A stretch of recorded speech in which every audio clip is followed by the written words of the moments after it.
Assalamualaikum warahmatullahi wabarakatuh. Bismillahirrahmanirrahim. Alhamdulillahi rabbil alamin. Allahumma shalli ala sayyidina Muhammad wa alihi wa sahbihi wa sallim.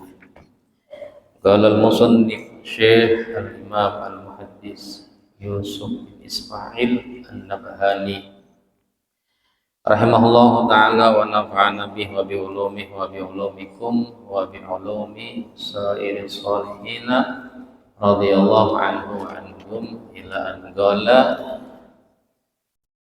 fi sifati khuluqihi sallallahu alaihi wasallam wa hilmi, di dalam menjelaskan tentang akhlak Nabi kita. Berkata Al-Imam Qadhi Iyad di dalam kitab Asy-Syifa, berkata Imam Wahab bin Munabbih, qara'tu fi ahadin wa sab'ina kitaban fawajadtu fi jami'iha anna an-nabiyya sallallahu alaihi wasallam arja'un nasi aqla wa afdaluhum ra'ya. Bahwasanya aku telah membaca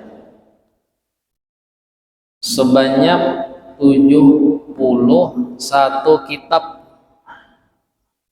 Aku temukan semua tentang baginda Nabi kita Muhammad, bahwasanya beliau Rasulullah adalah manusia yang paling bijak akalnya, yang paling cerdas akalnya, yang paling hebat pendapatnya, yang paling pintar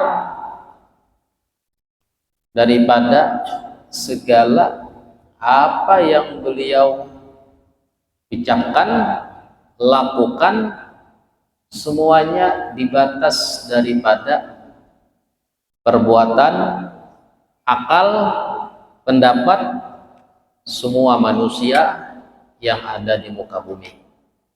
Sejak Nabi Adam alaihissalam hingga hari kiamat, tidak ada satu manusia pun yang bisa menandingi kehebatan akal Nabi kita Muhammad, kecerdasan Nabi kita Muhammad sallallahu alaihi wasallam.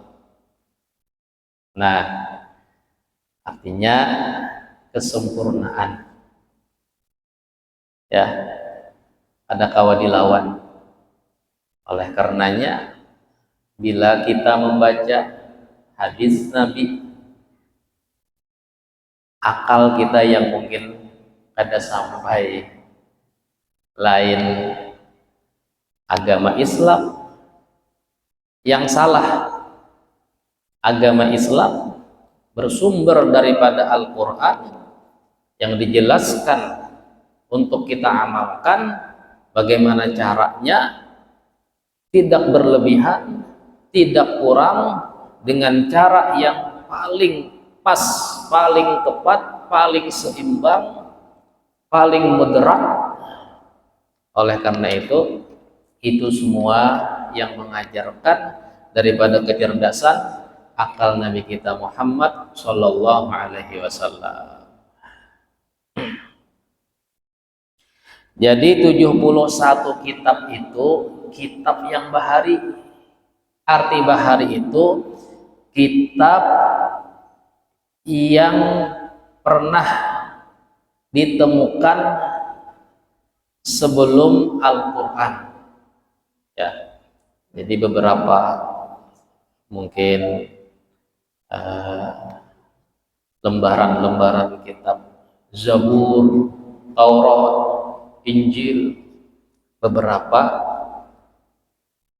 kertas-kertas yang beliau kumpulkan, ternyata kitab bahari itu menyimpulkan bahwasanya Nabi akhir zaman yang bernama Muhammad bin Abdullah ini adalah Nabi yang paling cerdas akalnya.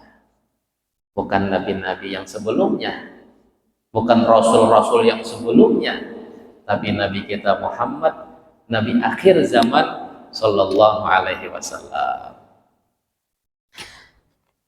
Sehingga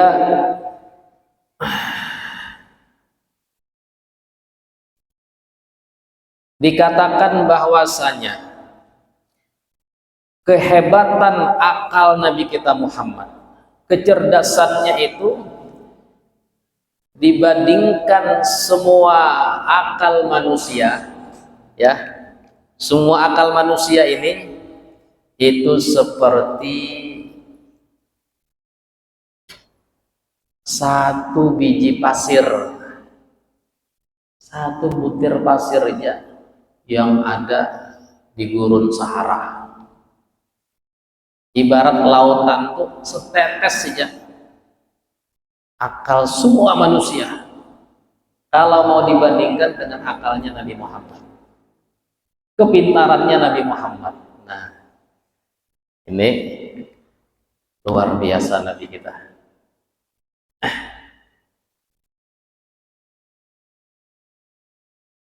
Sehingga dikatakan juga dalam kitab Awarifil Ma'arif Imam Al-Qasqalani,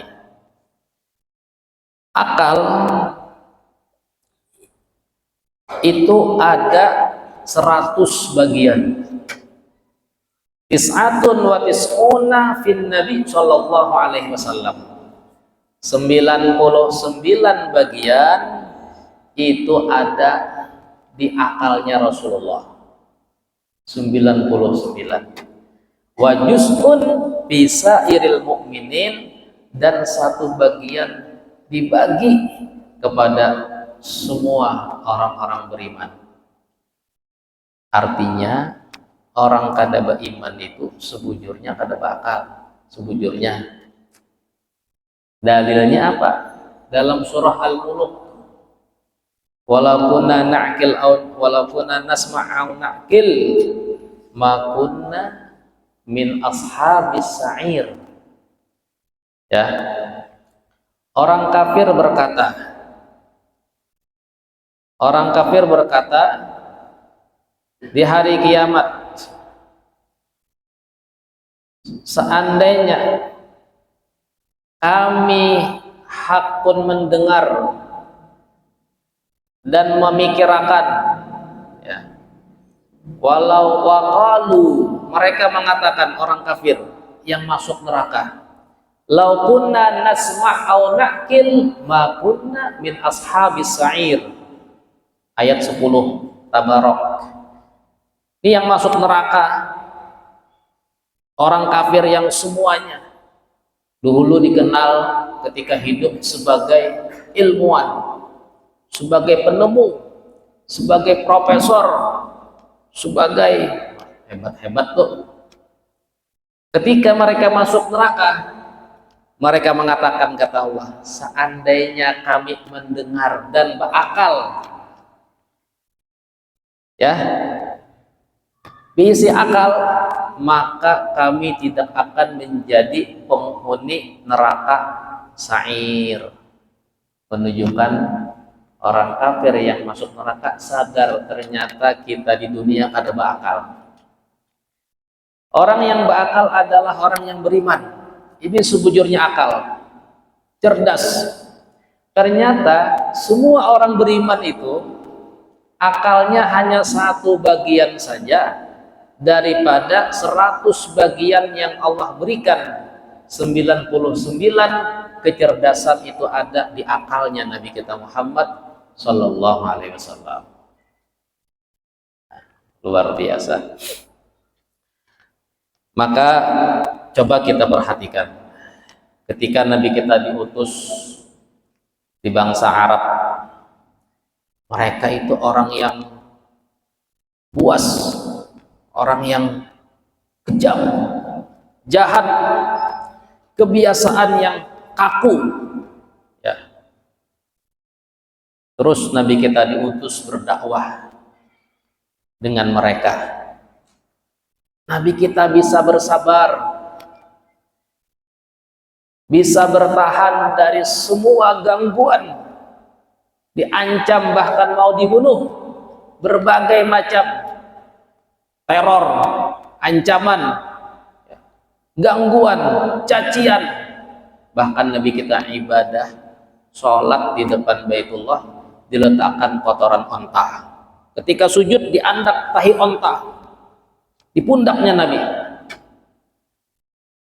Ya, Nabi kita bisa bersabar, menyikapi mereka, menyampaikan dakwah dengan mereka, masuk Islam keluarga, sebagian keluarga Nabi masuk Islam, orang fakir miskin, budak-budak, sebagian orang-orang yang kaya seperti Abu Bakar dan Utsman masuk Islam, orang yang dulu keras, preman seperti Umar bin Khattab. Coba bayangkan, Nabi bisa bertahan, kesabaran beliau setahun 2 tahun sampai puncaknya Nabi kita bagaimana, terus dikecam, dicekal, didatangi kakeknya Abdul Muthalib sekali, 2 kali, 3 kali. Jenang kakek aku selama hidup, Abu Thalib pamannya, aku selama hidup. Apa ujar Muhammad? Apa ujar Muhammad? Ada kawan. Nah, ini paman Nabi kita, Abu Thalib. Sampai datang orang Quraisy, sudah mereka mulai putus asa. Kenapa ini Muhammad selalu terus berdakwah, tidak takut, tidak pernah mundur. Bahkan datang kepada pamannya, panggil Muhammad. Datang Nabi kita Muhammad, ya Muhammad, engkau mau apa sih? Bikin kacau di kota Mekah, bikin orang terpecah belah, bikin orang menghina Tuhan-Tuhan kita yang kita sembah ratusan tahun dari nenek moyang kita. Engkau mau apa? Engkau kalau mau jabatan, kami jadikan engkau pejabat yang paling tinggi. Kalau mau harta, kami kumpulkan semua harta, kami beri kepada engkau. Kalau mau wanita, kami carikan gadis yang tercantik, yang terbaik, kami serahkan kepada engkau, asal engkau tinggalkan dakwahmu.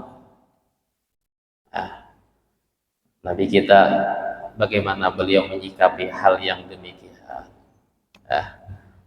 Artinya orang kafir Quraisy itu benar-benar selalu menghalangi Nabi. Nah, Nabi kita bisa menyikapi perilaku mereka yang berbagai macam kebrutalan tanpa sebelumnya Nabi pernah belajar dengan siapapun. Nabi kita tidak pernah belajar dengan Nabi Isa, tidak bertemu, bahkan 500 tahun.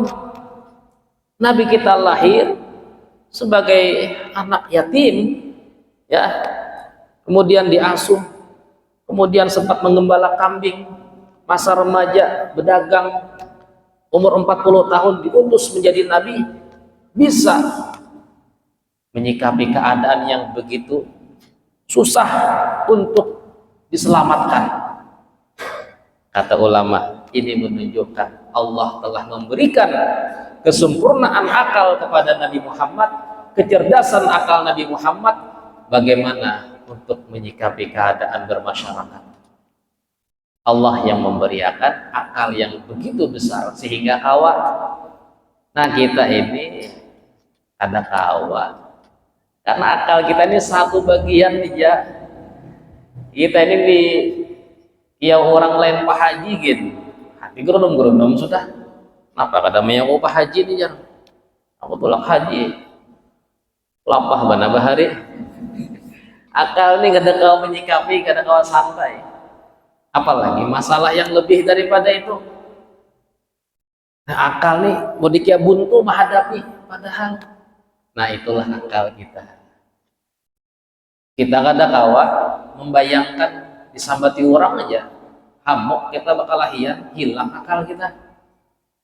Ya, apalagi sampai diancam, wah, beributan tuh bang, bisa bebunuhan.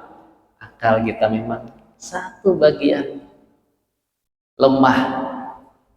Nah, makanya ini menunjukkan kesempurnaan Nabi kita Muhammad Sallallahu Alaihi Wasallam. Nah, dari kesempurnaan akal ini, ketika kita mendengar akhlak yang begitu mulia yang dimiliki Nabi kita Muhammad, jelas itu adalah kebenaran, itu adalah realita, meskipun kita hanya membaca di kitab, hanya cerita di dalam riwayat, tidak melihat langsung ya bagaimana dahulu Nabi kita, tapi kita beriman tidak mungkin Nabi Muhammad bin Abdullah Rasulullah tidak memiliki kesempurnaan kecerdasan akal yang diberikan oleh Allah Subhanahu wa taala. Nah, sehingga ketika Siti Aisyah ditanya salah seorang, wahai istri Nabi, bagaimana sih akhlaknya Rasulullah? Ujar Sayyidah Aisyah, apakah engkau baca Al-Quran dari Alif Lam Mim sampai Minal Jinnati wan Nas? Baca bagaimana Al-Quran mengajarkan tentang kebaikan-kebaikan, perintah-perintah untuk berakhlak yang mulia, baik bersyukur, bersabar, memaafkan, menahan amarah, dan seterusnya. Ya, saya baca Al-Quran, banyak daripada kebaikan-kebaikan yang Allah ajarkan. Galat, berkata Sayyidah Aisyah, kana khuluqu Rasulillah sallallahu alaihi wasallam Al-Quran. Adalah akhlaknya Nabi, yaitu Al-Quran sebukuan. Al-Quran. Siti Aisyah kata kawa sudah mengesahkan nangkai di nangkai itu kebanyakan kangalihan kata kawa digambarkan. Akhlak Nabi Al-Quran. Ujar Allah sabar, Nabi kita sabar. Ujar Allah engkau hijrah, Nabi kita hijrah, diusir. Ujar Allah jihad, berperang, korbankan harta, tenaga, bahkan nyawa, Nabi kita berjihad. Bahkan Nabi kita perang sebanyak 27 kali selama 10 tahun hijrah di kota Madinah. Perang pertama perang Badar, tahun kedua.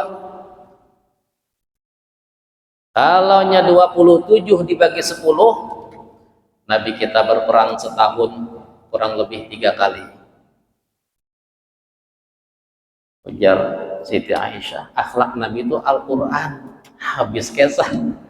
Ada kawan lagi sudah dibayangkan. Nah, apa ujar Al-Quran? Itulah akhlak Nabi kita.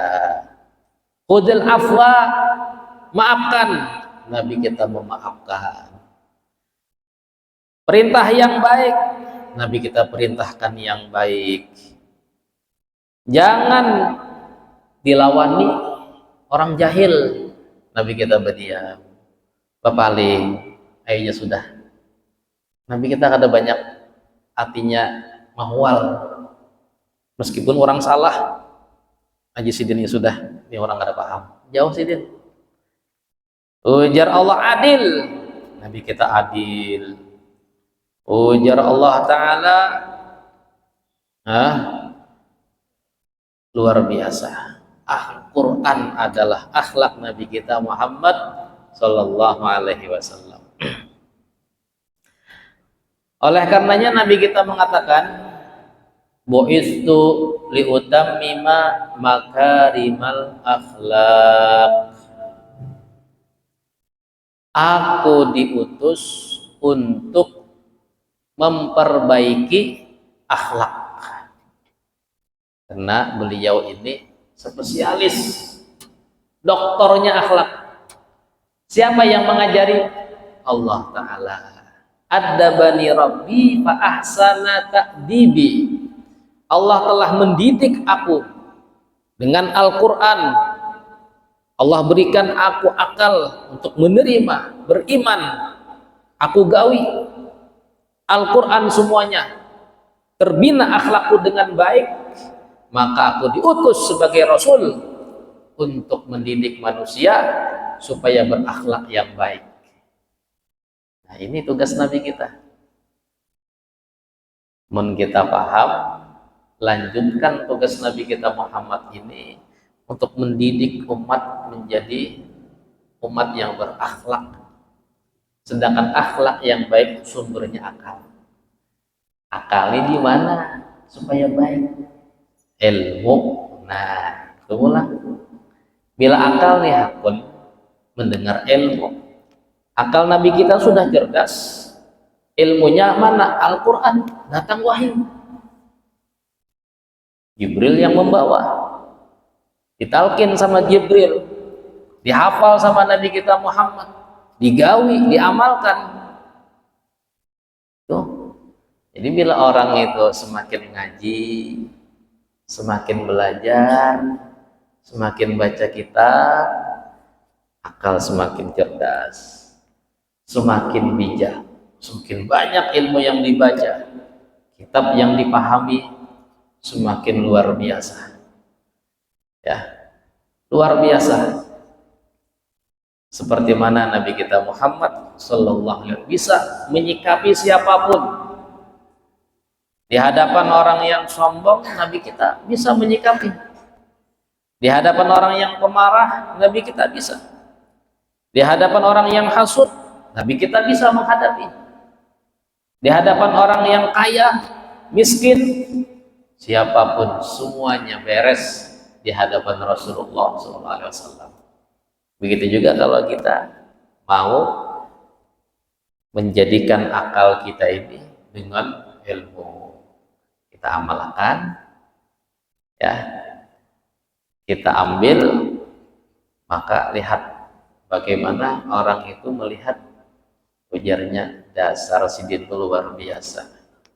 Nah, selalu indah, selalu nyaman, selalu orang senang bila parak sidin. Ya, jangan-jangan hendak maulah orang sarik, bahkan orang bahagia, ya, siapapun itu. Nah, ini awal daripada bagaimana Nabi kita diutus, aku diutus untuk mendidik daripada akhlak. Maka Allah nyatakan dalam Al-Quran, wa innaka la'ala khuluqin azim. Al-Qalam ayat 4. Dan sungguh engkau wahai Muhammad, sungguh berada di atas level akhlak yang agung.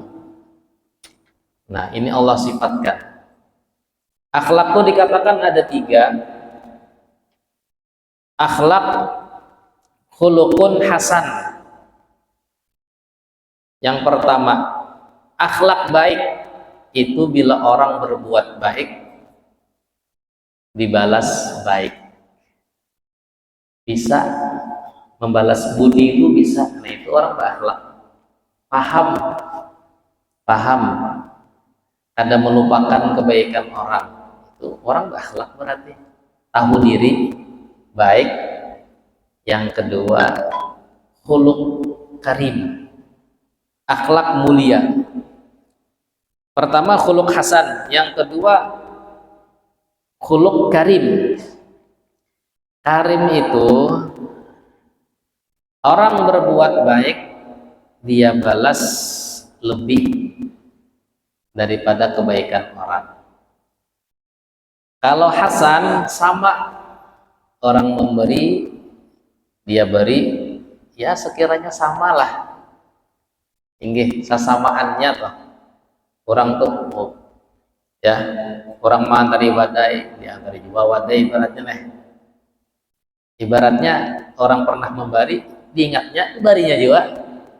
Orang pernah berbuat baik, dia ingat, dia ingin membalas kebaikan. Itu orang berakhlak hasan. Tapi sesuai dengan Inya Bahari pernah membantu aku ini, dibantunya sesuai kehidupan, artinya sesamaan. Ya. Yang kedua, akhlak karim. Ketika orang baik dengan dia lebih baik. Orang pernah menghutangi Inya 1.000.000, ketika Inya perlu, Inya kawa menghutangi 10 juta. Itu bagus. Amunnya menghutangi 1.000.000 aja atau bebayar 2 juta, itu masih hasan. Tapi kalau kawa lebih baik dengan kebahagiaan membantu, itu karim, akhlaknya karim. Ya, lebih dia 2 kali lipat, 3 kali lipat, itu karim. Nah, kalau akhlak khuluqun azim yang di Al-Quran Allah sifatkan Nabi kita Muhammad ini, kata ulama, ketika orang berbuat tidak baik, orang tuh berbuat kada baik, apakah menyambatikah, mengfitnahkah, menyakitikah, merampaskah, atau ingin membunuhkah, pokoknya kada baik, dibalas dengan kebaikan. Nah, ini namanya khuluqin azim. Inilah sifat Nabi kita Muhammad. Nah, ini nangalih kita nang hinggan membalas budi orangnya sudah baik, apalagi menkawa lebih baik. Tapi nang ketiga nih jarang nang kawa orang berbuat buruk. Nah, ayo kawakah kita membalas keburukan orang dengan kebaikan? Nah, ini nang jura ujar Allah khuluqin azim, akhlak yang agung. Ini adalah akhlak Nabi kita Muhammad sallallahu alaihi wasallam. Banyak kisahnya, sahih riwayatnya. Sampai Nabi kita pernah mau dibunuh. Nabi kita amunnya disupani itu rancak Sidin pernah membagi-bagi ghanimah. Ada orang kampung Islam juga, orang dusun. Nabi jalan dengan sahabat Anas. Nabi kan berida, berselendang gitu kan. Tariknya selendang Nabi mulai belakang. Ya Rasulullah, ini sahabat, orang Islam tapi orang dusun. Tarik, ya Rasulullah, kenapa ulun sedikit dibari? Sampai kata Anas, saking kerasnya menarik, orang kampung ini kada paham, kada tinggal di Madinah, kada tapi tahu akhlak Nabi. Datang dari kampung, ada pembagian, datang melihat sedikit, sarik. Jar Anas, leher Nabi habang, babalar. Nabi kita belakang, senyum Nabi kita, senyum. Ya Nabi kita, oh iya kah? Mengkait itu ya sudah, Anas urusnya, unjuki berapa nya hendak, tambahi 2 kali lipat. Akhlak Nabi kita. Ini Nabi, ini orang kampung, kadang ngerti diadab di hadapan Nabi. Ya, makanya kan di dalam juz 30 surah Abasa, bermuka masam, Abasa wa tawalla, bermuka masam, berpaling. Anja'ahul a'ma, ketika datang sahabat yang buta. Ketika itu Nabi kita musyawarah dengan orang-orang pemuka Quraisy. Ini kalau kada salah di Mekah. Ada pertemuan dengan orang-orang Quraisy, rapat bagaimana ini. Nabi kita mengharap mereka ini pemuka-pemuka, pejabat-pejabat besar lakwai Islam, tuntung kesah, aman sudah di Mekah. Ketika Nabi kita musyawarah, datang sahabat nih buta, pada melihat, langsung datang ke rapat, ke ruangan Ya Rasulullah, ajari pang ulun ni ilmu agama. Ulun ni hanya Islam, ajari pang. Hendak benar tahu nah. Nabi kita ini bermuka masam sih dia. Berpaling, terus rapat. Ini orang-orang besar nih. Ini rapat penting. Ini kalaunya sukses, Islam akan kuat. Sedangkan ini sahabat yang baru, yang mengganggu aja bahasa kita. Lalu Allah tegur. Ajar Allah. Abasa wa tawalla ajja'ahul a'ma wa ma yudrika la'alla yazakka. Oh yazakkaru fatanqu dzikra. Amma man yasdaqna fa anta lahu tasaddaq wa ma 'alaika alla yazakka. Wa amma man jaka yas'a wa huwa yakhsha fa anta anhu talaha. Kalla innaha tazkirah. Kata Allah, wahai Rasul, kenapa engkau bermuka masam berpaling dengan dia? Ini orang yang sudah dapat hidayah. Kenapa enggak disantuni, dibaiki, diramah tamahi? Ini orang ini belum tentu dia menerima. Sedangkan ini dia ingin sudah siap untuk menerima. Dia yang lebih pantas mendapatkan peringatan. Sedangkan orang-orang ini belum tahu. Mungkin daripada bandara apa? Ini peringatan kepada engkau. Allah tegur Nabi kita. Gara-gara itu cemberut bermuka masam. Allah tegur. Di sini Nabi kita dididik oleh Allah Ta'ala. Padahal kalau seperti itu kita ya pada kisah itu ustaz-ustaz rapat, guru-guru rapat di pondok, ada santri kita kadang-kadang kalau mengganggu. Gimana hati-hati mbahnya itu? Mau makan lubang. Ya, imbah itu Nabi kita paham, ditegur sama Allah. Nah, untung Muhammad bin Abdullah ini jadi Rasul. Seandainya kita Rasul, kita nih jadi Nabi, sebutin Quran 30 juz isinya abasa saja. Ada lagi ayat yang lain.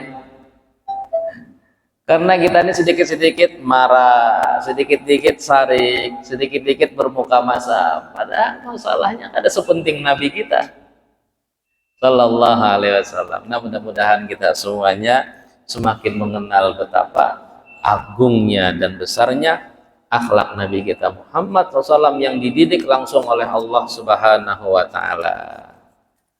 Alhamdulillah separuh kitab sudah kita baca akhlak Nabi, karena ada ibadah Nabi ya luar biasa ya. Amanah Nabi ini akhlak-akhlak ya. Semalam itu kan seharian dari makan, minum, pakaian, adab. Ini mulai akhlak Nabi. Ya, sifat-sifat kemuliaan Nabi kita. Nanti ada ibadah beliau, puasanya beliau. Mudahan kita semakin membaca kitab ini, semakin mengerti, semakin rindu, semakin besar cinta kita kepada Nabi Muhammad sallallahu alaihi wasallam. Amin ya rabbal alamin. Rabbana fa'na bima 'allamtana rabbi alimna radhiyan fauna rabbi faqihna faqihna sallallahu alaihi wasallam Muhammad wa ala alihi wa sallam. Alhamdulillahi rabbil alamin. Subhanallah bihamdika asyhadu an la ilaha illa anta astaghfiruka wa atubu. Assalamualaikum warahmatullahi wabarakatuh.